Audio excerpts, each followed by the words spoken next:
The Red Book opens with Jung describing the spirit of the depth as he fights desperately against it in order to stay in the spirit of this time.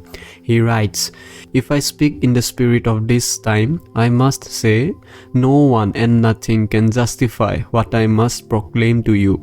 Justification is superfluous to me, since I have no choice, but I must.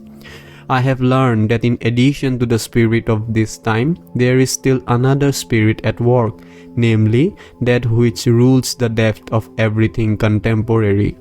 The spirit of this time, which changes with each generation, clings to values and ideals, but the spirit of depth speaks beyond justification and meaning. We are all trapped in the spirit of time, as Jung says, filled with human pride and blinded by the presumptuous spirit of the times. I long sought to hold that other spirit, the spirit of depth, away from me. But I did not consider that the spirit of the depths from time immemorial and for all the future possesses a greater power than the spirit of this time. The spirit of the depths subjugates all pride and arrogance to the power of judgment. It takes away any belief in science of explaining and ordering things, and it devours the ideals of this time, that is, the spirit of time.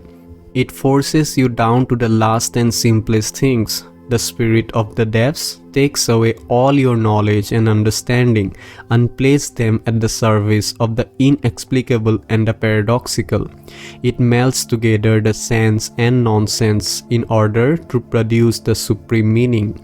The spirit of this time wants you to dwell in the greatness of meaning, but not in its littleness. The spirit of the depths, however, conquers this arrogance and forces you to swallow the small as a means of healing the immortal in you. The spirit of our time spoke to me and said, "What dire urgency could be forcing you to speak all this? This is an awful temptation." I wanted to ponder what inner or outer bind could force me into this, and because I found nothing that I could grasp, I was near to making one up. I was thinking again about reasons and explanations, but the spirit of the depths spoke to me and said, "To understand a thing is a bridge and possibility of returning to the path. But to explain a matter is arbitrary and sometimes even murder. Have you counted the murderers among the scholars?" The spirit of this time still holds desperately to meaning and reason. It wants everything to be placed in ordered compartments. It wants to see the world in black and white. But the spirit of this time stepped up to me and laid before me huge volumes which contain all my knowledge. Their pages were made of ore, and a steel stylus had engraved inexorable words in them. And he pointed to these inexorable words and spoke to me and said, "What you speak, that is madness. It is true. It is true what I speak is the greatness and intoxication and ugliness of madness." But the spirit of the depths stepped up to me and said, "What you speak is, the greatness is, the intoxication is, the undignified, sick, paltry dailiness is. It runs in all the streets, lives in all the houses, and rules the day of all humanity.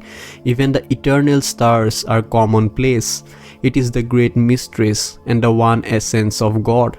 One laughs about it, and laughter too is. Do you believe, man of this time, that laughter is lower than worship? Where is your measure, false measurer?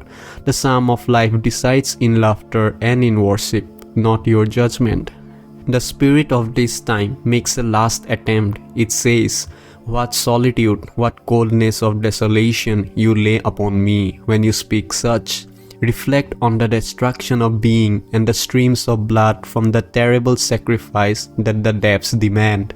But the spirit of the depths said, "No one can or should halt sacrifice. Sacrifice is not destruction. Sacrifice is the foundation stone of what is to come. Have you not had monasteries? Have not countless thousands gone into the desert? You should carry the monastery in yourself. The desert is within you. The desert calls you and draws you back. And if you were fettered to the world of this time with iron, the call of the desert will break all chains. Truly, I prepare you for solitude. At last, Jung says, after this, my humanity remained silent. Something happened to my spirit, which I must call mercy.